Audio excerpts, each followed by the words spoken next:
So, hello, and today we're going to take a look at a buyer's guide for DSA, the 5th edition, magic users. Together with the basic rulebook, where you have several magic users that are explained, you have witches, you have certain types of mages. With the advent of 3 more books, the question is, what do you actually need? Well, in the basic rulebook, of course, it's the basic rulebook, so you have a couple of archetypes, but you don't have all of them. Why is that the case? Well, a lot of archetypes for everything, regardless of if it's a fighter, if it's a mage, if it's a cleric, have been published along with the regional supplements. So, for example, in the Havina supplement, you get the cleric of Effort, because obviously Effort is one of the most important god in that area, although he's one of the 12, and I've criticized this before, and I'm not the only one, that the 12 gods should have been part of the basic rulebook. They weren't. Here, for example, we have additional regional characters, such as the Majuna, who is a male dancer who can work magic. The magic is in his garment on the one hand, but he also has a couple of dances that he can use to work magic. And this, of course, is not in the main rulebook. So when we look at the Majuna, has a couple of dances: dance of the images, dance of redemption, dance of watching, dance of desire, and dance of hunting. And of course, as you can tell, these are all, and these are the only magic tricks or magic abilities he has. So he is actually not somebody who would be able to do a lot in, let's say, a fighting capacity, because these dances actually take quite a long time. So unlike, for example, in D&D, where you have like your fight mages and they will go and throw fireballs and that kind of thing, there are a couple of mage professions or mage schools where you can learn how to fight with magic. But there are, in DSA, there are 3 different types of mages: black, white, and grey, and then there are the ones that don't belong to a guild. But if you are a mage, unless you belong to an underground sect, and then you have to be really quiet about what you do, and there are areas where magic is not allowed. If you are a mage, and I'm not talking about elves, I'm not talking about druids, I'm not talking about witches, because they have a separate tradition and they're all very different, you go to a school where you learn. And these academies focus on certain things. And unless a certain spell is taught at that particular academy, I, for example, as a game master, don't allow people to learn these because they are not part of your tradition. You chose to go to a particular school. So, for example, there is the school of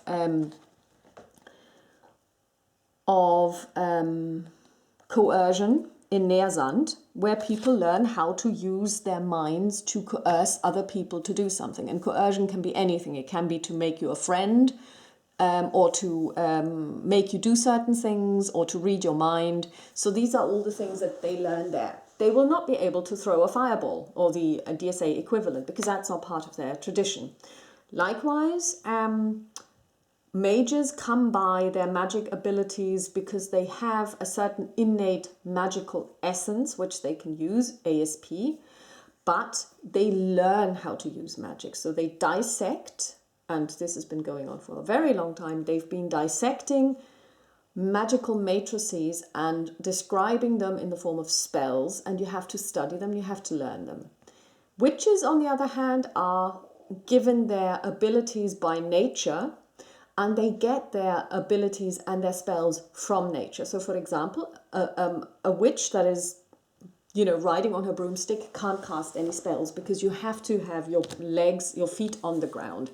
And then there are rules for what happens when you're on a ship, when you're over running water, when you're on a bridge, you know. So, and of course they give you penalties. I, for example, do not let anyone who is not a witch use witch spells. In theory, this is possible, the rules allow this, but I disallow it because you're not a witch. This is a completely different approach to magic. And in one of the older rules, it actually says that some mages have tried to understand witch magic intellectually, but it's not an intellectual form of magic, it's an emotional form of magic, and they have gone crazy over it. They have lost their minds. Druids are like witches in that they get their abilities from nature. Elves have an innate spell arsenal from which they can choose. So it's just something that elves do because elves are magical by nature. They are magical creatures. Depending on what you would like to play, you really need to look at each of the books and then make a decision, okay, this is what I would want to do. So for example, here we've got the different professions. We've got the Anachnur, which is a member of the Fakina tribe, and they are the possessed. I have never heard of those. Let's take a look at them. Yeah, they're like shamans. Okay, so basically here you've got the shamanistic traditions. Here you've got an elementarist from the Trollsack area. These are basically backwards Stone Age people compared to some other regions. There you've got somebody from the Nivesen. Here you've got the so these are kind of like druids or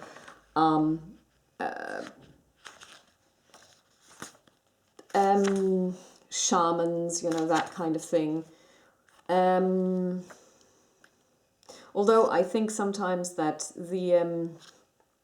for me, especially when it comes to shamanism, I find the difference between a cleric and a magician a bit difficult because shamans can, you know, I saw this in the jungle rule book where I was like, yeah, well, you know, they are kind of, there is an overlap there. So these are all people who don't really get their power from the gods, whichever god they may be following.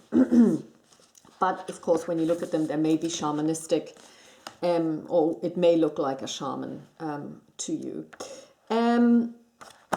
And here in this, so this is magic number 3. And since it is really important in DSA, you can't just say, oh yeah, I'm going to pick this particular person because I think this is cool. You can't play DSA like this. You have to look at what you're going to play. So what era are you playing in? And if you're playing in DSA 5, you know it's 1041. But you also have to see what kind of adventure are you going to play. Because if you are kind of like a shamanistic, tribal kind of magician, you will have very little to no reason to travel to any other area because people will probably not talk to you. You won't be able to understand their language. So it's all quite difficult. So sometimes somebody will say, oh yeah, that's a cool idea, but I as a DM have to say, well, but it doesn't fit the adventure, you can't play this, you know, it won't work, people will not talk to you, don't know the language, blah blah blah. So whenever you choose a character in DSA, you first have to look at the area, the region you're going to be playing in, the adventure you will be playing in, and then make a choice what would suit.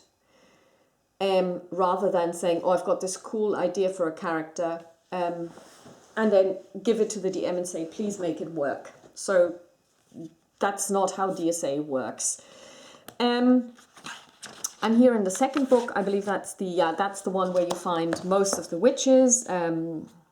So this is the monkey witch, the owl witch, the cat witch, and so on and so forth. You also have more information about certain types of mage schools. So here, for example, you've got a grey mage from the Academy of Spiritual Travel in Belhanka. I suppose that they probably have the Transversalis as one of their key abilities. Let's see, what do they have? Oh, they actually don't. That's weird. Oh, that's... here we are. Sorry. Wrong page.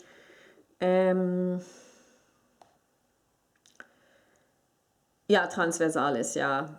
And they basically deal with everything that has to do with either moving themselves or moving other things. So they have acceleratus, which increases your, well, first of all, your movement, but also other skills. Motoricus, which allows you to move stuff. Ban on telekinesis. It prevents other people from using telekinesis. Transversalis, which is the spell that you can use to travel. So that's really, but also exotic things like bodiless travel and so on and so forth. So these are schools and what is taught there, because the idea is that you have to learn something, you have to know people who can tell you how to do this. Although mages can learn from books and scrolls, it's really a learning journey and it can take a very, very long time. So this is supposed to be a buyer's guide, and unfortunately the guideline that I have to you, or the guidance that I can give you, is if you want to play a magic user of any type, I would recommend you get all 3 books, because all 3 books give you ideas of different spells, of how they work, what they do, but they also open up new traditions for you. And then depending on where you want to play or what you want to play, what kind of adventure, which adventure, if it's a published one, you should discuss with your DM if your magic user will fit in. And I would say the downside is that all of the spells are spread out across 3 books. And there isn't a single one, let's say, grimoire that you could get where all of the spells are described, where all of the extensions to the spells, because as you grow more proficient in spells, you can also get additional feats, if you like, for the spells. So for example, it can it can target more than one target, for example, or it can be prolonged in its duration and so on and so forth. There isn't a single book, unfortunately, which I find a bit problematic. So there, I would suggest you go to the website. So they made a choice to spread out all of these across 3 books and the basic rulebook. And well, you know, they do need to sell books because otherwise they will go out of business. But of course, I also understand why this is sometimes the case, because as new regional supplements come out, new professions are described. And like I said, if you just give them all in one go, somebody said, okay, I want to play this, and you kind of go, yeah, but that doesn't work in the area that we're playing in. Everybody will, you know, ignore your character. So I do understand why this was done in this way. I would have preferred to have like one big book. It would have been a hefty book, but yeah, it is what it is. So unlike with the clerics, where I say, you know, this the second book isn't required unless you want to play one of those more exotic shamans, if it works in the campaign that you're playing in. In this case, I would say 1 and 2 are essential. Number 3 is relevant if you are, and I think this is more for somebody who is a DM, if you want to create magic users that go into demon pacts. As a player, you cannot really become a player that has a demon pact, because if you are found out, you will be destroyed. People will kill you. Demons are evil. If somebody makes a pact with a demon, they are evil. And by definition, they will be hunted down by every single cleric from any and every single church. And the civil rulers will also not accept this. So this is again one of those areas where I have to be very, very clear to players. Just because it's in a rule book doesn't mean you can play it. These rule books are also there for DMs like me to create a non-player character, or to know how to play a non-player character that is somebody who has a pact with a demon, to make sure that I understand how this works and to be able to play it as it should be played. So again, just because it's in there doesn't mean you can play it. Okay, so this is DSA 5th edition buyer's guide for Magic users. I don't know if this is available in English. Somebody once told me that there was going to be or had been a Kickstarter. Maybe it is, maybe it isn't. But you can always get the PDF. And as I said, I'm told that you can get really cool software that translates this for you.